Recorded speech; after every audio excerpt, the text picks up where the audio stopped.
যারা শিয়া যারা শিয়া মুফতি তাদের কাছে শোনেন, তারা মক্কা মদিনার দখল নিতে চায়। মধ্যপ্রাচ্যকে তারা গ্রেটার রাফেজি রাষ্ট্র হিসেবে করতে চায়। আর ওইদিকে ইহুদিরাও ওই যে ইসরায়েলের মাধ্যমে গ্রেটার ইসরায়েল করতে চায়। কিন্তু ইহুদিরা ফিলিস্তিন নিয়ে পড়ে আছে, এখন পর্যন্ত বেশি দূর আগাইতে পারে না, ফিলিস্তিন কেন্দ্রিক হয়ে আছে। আর এই শিয়ারা কিন্তু সৌদিতেও ঢুকে গেছে, সৌদিতেও বিভিন্ন জায়গায় তারা শিয়াদের বসবাস এখন শুরু হয়ে গেছে। ইয়ামান তো দখল করেই ফেলেছে, তারা পালিয়ে গেছে, ওদের নির্যাতন সহ্য করতে পারে নাই। দেশে থাকলেই হত্যা করবে, তাদের মসজিদগুলোকে হত্যা করে ফেলেছে। ইরান সুন্নি মুসলমানদের মসজিদ সহ হত্যা করে ফেলেছে। তেহরানে প্রায় 80-90টা মতো মসজিদ ছিল, সেই মসজিদগুলোকে তারা হোসেইনি বানাই ফেলছে। হোসেইনি বলে, দেখেন না আমাদের এখানে হোসেইনি দালান আছে না, হোসেইনি দালান বলে। ওরা মসজিদও বলে না, তারা হোসেইনি বলে।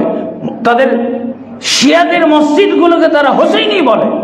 এখানে আছে একটা শিয়া মসজিদ, আর যেটা বড় এই ঢাকার মধ্যে সেটার নাম কিন্তু হোসেইনি। ইরানে যত মসজিদ আছে সব হোসেইনি। আহলে সুন্নাহ ওয়াল জামাতের যত মসজিদ ছিল 1979 পরে তিলে তিলে মসজিদগুলোকে হত্যা করেছে।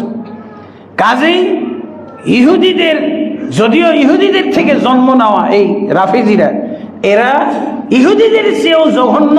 এই জন্য ইবনে তাইমিয়া রাহমাতুল্লাহ আলাইহি বলছেন যে এই রাফেজিরা হলো ইহুদিদের চেয়েও নিকৃষ্ট এবং খ্রিস্টানের চেয়েও নিকৃষ্ট, হিন্দুদের চেয়েও নিকৃষ্ট।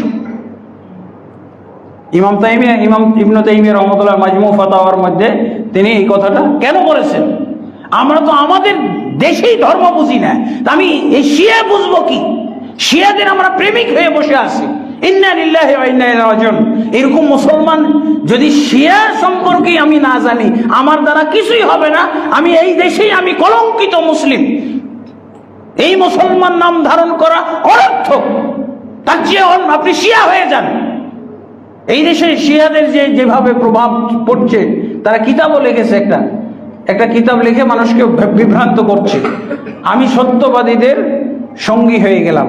একজন কোন সুন্নিকে বানাইছে, সে শিয়া হয়ে গেছে, শিয়া হয়ে নাকি করছে, নাউজুবিল্লাহ। তারপর আপনারা তো এগুলো জানেনই, অনেক ইতিহাস এখন জানতেছেন। Doctor Abu Bakr Zakaria, doctor Saifullah, doctor Manzoor Elahi, যারাই শিক্ষিত আলেম, মূর্খ আলেমগুলো যারা তাদের ইতিহাস সম্পর্কে জানে না। এই যে 500 এই আব্দুল্লাহ বিন সাবা আল ইহুদি, আর এই যে দেখেন একটা সুন্দর একটা কিতাব, এই কিতাবটা আমরা এতে পড়েছি, মদিনা ইউনিভার্সিটির সিলেবাস। তাদের পাতাগুলোকে উল্লেখ করে, এই যে দেখেন তাদের পাতা, শিয়াদের লেখক শিয়াদের কিতাব থেকে পাতা কপি করে, এই যে তাদের বিভ্রান্তিমূলক আকীদা বিশ্বাসগুলো, চিন্তাধারাগুলো তাদের কিতাব থেকে কপি করে বসানো হয়েছে। এরপরে কোরআন হাদিস ইসলামের দৃষ্টিতে এই কথাগুলো কিরকম, এইটা সুন্দর করে ব্যাখ্যা দিয়ে বোঝানো হয়েছে। এই যে জঘন্য আকীদাগুলো, এবং তারা ইসলামের বিরুদ্ধে, মুসলমানদের বিরুদ্ধে, ঠিক ইহুদিদের মতো একটা শিশুকেও তারা মায়া করতে পারবে না। আপনি ওমর ও আবু বকর, আয়েশা, এই নামগুলো যদি রাখেন, এই নামগুলোর কারণে আপনি হত্যাযোগ্য অপরাধী।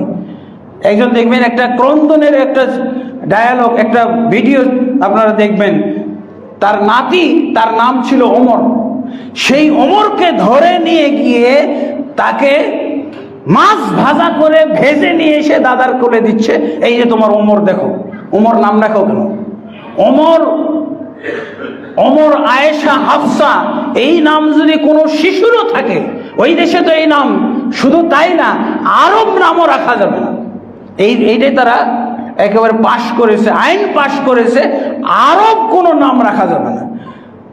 আবু বকর, ওমর, ওসমান এগুলো তো রাখাই যাবে না, আয়েশা, হাফসা এগুলো তো রাখাই যাবে না, কোনো সাহাবীদের নাম রাখা যাবে না। রাখলে শুধু আলী, হাসান, হোসেন এগুলো রাখতে পারবে, এবং তাদের ইমামদের নামে নামকরণ করতে পারবে, শিয়াদের ইমামদের নামে নামকরণ করতে পারবে, কিন্তু কোনো সাহাবীর নাম করতে পারবে। তাদের দৃষ্টিতে মাত্র 6 জন সাহাবী বাদে সবাই মুরতাদ, নাউজুবিল্লাহ।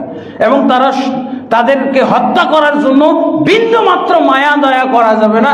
তাদের শিশুদেরকে হত্যা করতে হবে। অথচ এরা একেবারে মক্কা মদিনার কাছাকাছি চলে এসেছে। আল্লাহ তাবারক ওয়া তাআলা আমাদেরকে বুঝার তৌফিক দান করুন। আল্লাহুম্মা আমিন। আস্তাগফিরুল্লাহ লি ওয়া লাকুম লিসাইরিল মুসলিমিন ফাস্তাগফিরু ইন্নাহু হুল গফুরুর রহিম।